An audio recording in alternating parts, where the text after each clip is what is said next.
శ్రీమాత్రే నమః. అందరికీ నమస్కారం అండి. ఈ వీడియోలో ఈరోజు పంచాంగ వివరాల గురించి తెలుసుకుందాం. 2025 జూలై 21 సోమవారం.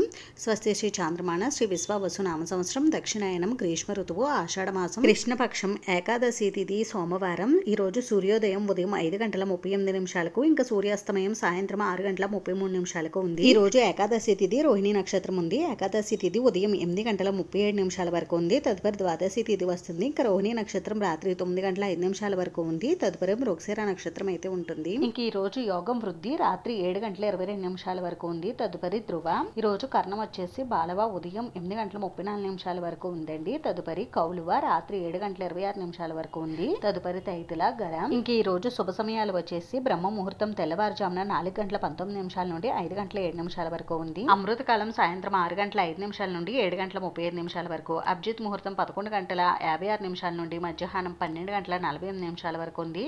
ఇంక ఈ రోజు శుభ సమయం వచ్చేసి ఉదయం 6 గంటల నుండి 7 గంటల వరకు ఉంది. ఇవండి ఈ రోజు శుభ సమయాలు. అయితే ఇప్పుడు ఈ రోజు ఉన్న అశుభ సమయాల గురించి తెలుసుకుందాం. వర్జం మధ్యాహ్నం 1:35 నుండి 3:05 వరకు ఉంది. తిరిగి రాత్రి వర్జం 2:22 నుండి 3:53 వరకు ఉంది. ఇంకా దుర్ముహూర్తం మధ్యాహ్నం 12:31 నుండి 1:22 వరకు ఉంది. తిరిగి మధ్యాహ్నం దుర్ముహూర్తం 3:06 నుండి 3:58 వరకు ఉంది. ఇంకా రాహుకాలం ఉదయం 7:30 నుండి 9 గంటల వరకు ఉంది. యమగండం ఉదయం 10:30 నుండి 12 గంటల వరకు ఉంది. గుళిక కాలం వచ్చేసి మధ్యాహ్నం 2:10 నుండి 3:53 వరకు అయితే ఉంది. ఇవి ఈ రోజు ఉన్న అశుభ సమయాలండి. ఇంక ఈ రోజు ప్రత్యేకత వచ్చేసి కామిక ఏకాదశి. ఈ రోజు మంచి రోజా కాదా అని అంటే ఈ రోజు మంచి రోజేనండి. ఈ రోజు వివాహం, గృహప్రవేశం, శంకుస్థాపన లాంటివి శుభకార్యాలు కాకుండా మిగిలిన శుభకార్యాలన్నీ కూడా నిర్వహించుకోవచ్చు. అంటే చిన్న చిన్న శుభకార్యాలు ఏవైనా కూడా మీరు నిర్వహించుకోవచ్చు. ఇదండి ఈ రోజు పంచాంగ వివరాలు. అయితే ఈ వీడియో మీకు నచ్చితే ప్లీజ్ లైక్ చేసి, షేర్ చేసి, సబ్స్క్రైబ్ చేసుకోండి. Thanks for watching.